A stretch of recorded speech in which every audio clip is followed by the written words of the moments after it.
নমস্কার বন্ধুরা, সবাই আপনারা কেমন আছেন? আশা করি নিশ্চয়ই আপনারা ভালো আছেন। তবে এত গরম পড়েছে যে সবাই খুব একটা যে বেশি ভালো নেই সেটা তো বুঝতেই পারা যাচ্ছে। আমারও খুব খারাপ অবস্থা এত গরমে। আজকে সানডে, তো ভেবেছিলাম কোনো কাজ রাখবো না, বাড়িতেই সারাদিন থাকবো, রোদের মধ্যে বেরোবো না। কিন্তু এত গরম আর কড়া রোদের মধ্যে আমাকে বেরোতেই হলো। এখন 12:30 বেজেই গেছে। সকালের দিকেই ভেবেছিলাম বেরোবো, কিন্তু কাজ করতে করতে আমার অনেকটাই লেট হয়ে গেল, তো এখন বেরোতেই হচ্ছে।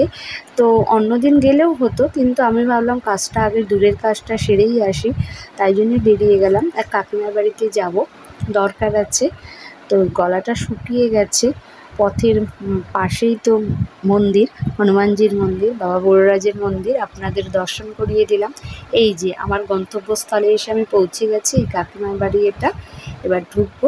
তো কাকিমার সঙ্গে কথাবার্তা বা দরকার মিটিয়ে এবার আমি বাড়ির দিকে আসছি। আরেকটা বাড়িতেও গিয়েছিলাম, ওখানেও দরকার মেটালাম। এবার বাড়ির দিকে আসছি এখন। খুব শর্ট টাইমে গিয়েছিলাম, ভেবেছিলাম যে কারোর বাড়িতে বসবো না, দরকার মিটিয়েই চলে আসবো। তো এখন 1টা বাজেই এখন। তো বাড়ির থেকে আসছি, এই জায়গাটা একটু ছায়া আছে, বড় বড় গাছপালাগুলো আছে যেহেতু, এই জায়গাটা আসলে অতটা রোদ গরম লাগে না। তো এবার বাড়ির দিকে যাওয়ার পালা, যত তাড়াতাড়ি বাড়ি যেতে পারি। আবারও জলতেষ্টা পেয়ে গেছে, হাঁটতে আর ইচ্ছা করছে না, তো যেতেই হবে।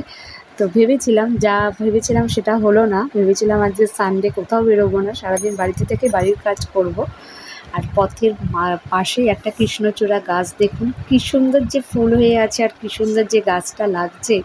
আমি সৌন্দর্যটা উপভোগ করলাম। তো আমি ভাবলাম আমার বন্ধুদেরও দেখাই, তো আপনাদেরও দেখিয়ে দিলাম। খুব সুন্দর লাগছে গাছটা দেখতে। প্রকৃতির দিকে তাকালে চারিদিকটা শুধু সবুজ আর সবুজ, দেখতে কি সুন্দর লাগে না? কিন্তু এই কড়া রোদের মধ্যে প্রকৃতির সৌন্দর্যটা অতটা উপভোগ করতে পারছি না।